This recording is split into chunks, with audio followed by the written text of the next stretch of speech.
আসসালামু আলাইকুম, কেমন আছেন আপনারা? আশা করি ভালো আছেন। আমিও ভালো আছি আলহামদুলিল্লাহ। আজকে একদমই ফেমাস একটা ভাইরাল রেসিপি নিয়ে আসছি, যেটা আমি সবসময় দেখতেছি ইউটিউবে। তো আমার এর জন্য লাগবে হচ্ছে আলু। আলু সেদ্ধ করে নিয়েছি, ভালো করে গরম গরম থাকতে থাকতে চটকে নিচ্ছি।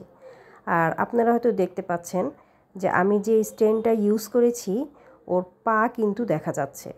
ওর অভ্যাসই হচ্ছে আমি ভিডিও করার সময় সব সময় একটা পা এভাবে আগায় দিয়ে রাখে। কিছু মনে করবেন না, ও সব কাজের মধ্যে ঠ্যাং দেওয়াটা অভ্যাস।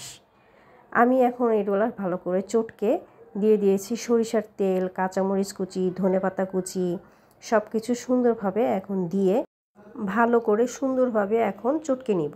কারণ আলু ভর্তা তো সবাই পারে, আর আলু ভর্তাটা দেখানোর কিছু নাই, তাই আমি এটা খুব স্পিডে টেনে দিয়েছি যাতে আমার সময়টা অনেকটা বেঁচে যায়। আর আমার রেসিপিতে লং টাইম যাতে না হয় ওর দিকে আমি একটু খেয়াল রাখছি। তো আলু ভর্তার কাজটা কিন্তু হয়ে গেছে। এখন লাগবে আমার 3টা ডিম। আপনারা 3টা 4টা যেই কয়টা আপনাদের দরকার হয় নিতে পারেন। আমি দিয়েছি এখন একটু গুঁড়ো লাল মরিচ আর দিয়েছি হচ্ছে লবণ। তো ডিমগুলোর 12টা বাজাচ্ছি, খুব ভালো করে ফেটে নিচ্ছি যতক্ষণ না এটা ফেটা হয়। এটা হচ্ছে মরিচ গুঁড়োটা মিশবে আর লবণটা মিশবে। ডিমের 12টা বাজানো শেষ। এখন এক সাইডে আমি রেখে দিচ্ছি। আমি এটা ঘরে তৈরি করে নিয়েছি ব্রেড ক্রাম্ব। অবশ্যই এটা লাগবে, বাজারে কিনা হোক আর ঘরে তৈরি করা হোক এটা লাগবে।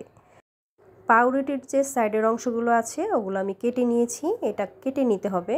তো আলু ভর্তাটা এখন পাউরুটির চারপাশ দিয়ে মাঝ বরাবর খুব সুন্দর করে আমি এখন ভরে নিচ্ছি। তার উপরে আবার আরেকটা পাউরুটি দিয়ে চাপা দিয়ে দিচ্ছি। সবগুলো রুটি আমি এইভাবে ভরে ভরে আলু ভর্তার ভিতরে ভরে ভরে আরেকটা রুটি দিয়ে এভাবে চাপা দিয়ে দিয়ে এক সাইড করে সবগুলো আগে রেখে দিচ্ছি। মানে সবগুলোই আগে তৈরি করে নিচ্ছি, যাতে ডিমের মধ্যে হাত দিলে আমার হাতটা ভিজে গেলে পরে যাতে আর আমার কষ্ট না হয়। তাই একবারেই কিন্তু রুটির মধ্যে আলুগুলো ভরে তারপর এক সাইডে রেখে দিবেন। এই কাজটা হয়ে যাওয়ার পরে বাকিটা দেখাচ্ছি।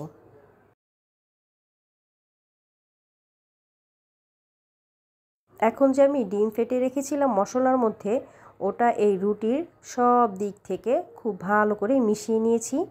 আর এখন ব্রেড ক্রাম্বের মধ্যে চারপাশ থেকে সুন্দরভাবে চেপে চেপে বন্ধ করে দিতে হবে, যাতে কোনো অংশ ফাঁকা না থাকে, তাহলে কিন্তু তেল ভিতরে ঢুকে যাবে। দেখতেই পাচ্ছেন যে পাশটা ফাঁকা আছে ওইখানে আমি আবার ডিম দিয়েছি, আবারও কতগুলো ব্রেড ক্রাম্ব দিয়েছি। এখন আমার তেলটা তো আগেই বসিয়ে রেখেছিলাম, সুন্দরভাবে গরম হয়ে গেছে। এখন একটু ডুবো তেলে এগুলো ভাজতে হবে। তো সুন্দর করে লাল লাল করে সবগুলো রুটি সুন্দর করে ভেজে নিচ্ছি। এই রেসিপিটা আমি ইউটিউব খুললেও পাই, আবার ফেসবুকে ঢুকলেও পাই। এত ফেমাস একটা রেসিপি হয়েছে। আপনারা চাইলে কিন্তু ভিতরে চিজও দিতে পারেন। আজকে আমার ঘরে চিজ শেষ হয়ে গেছে বিধায় আমি চিজ অ্যাড করতে পারি নাই। খুবই মজার একটা রেসিপি এটা। অনেক দিন পরে এই গরমের মধ্যে আপনাদের জন্য একটা রেসিপি শেয়ার করলাম। বলেন এখন কেমন লাগলো? আর ঝটপট এই ভাইরাল রেসিপিটা অবশ্যই আপনারা করে খেয়ে নেবেন। আর আমার রেসিপির সাথে থাকবেন, আমার চ্যানেলের সাথে থাকবেন, পেজের পাশে থাকবেন। আপনাদের জন্য ছোট্ট একটা রেসিপি শেয়ার করলাম। প্রচণ্ড গরমের মধ্যে রান্নাঘরে ছিলাম, তো আশা করি ভালো লাগবে। আসলে কিন্তু এটা ভালো লেগেছিল যখন আমরা সবাই মিলে খেলাম। সবগুলো যখন ভাজা হয়ে গেল, এখন আমি যে কোনো সস দিয়ে এটা পরিবেশন করব। ঘরে ছিল তেঁতুলের সস, আমি ওটা দিয়েই কিন্তু এখন পরিবেশন করছি। আর এটা যখন আমি আপনাদেরকে এখন কেটে দেখাবো, তাহলেই দেখবেন যে কত সুন্দর দেখা যায়। এটার মাঝ বরাবর সুন্দরভাবে চাকু দিয়ে কেটে নেবেন। এটার ভিতরে যদি চিজ থাকতো তাহলে তো কথাই ছিল না, খুব সুন্দর দেখা যেত।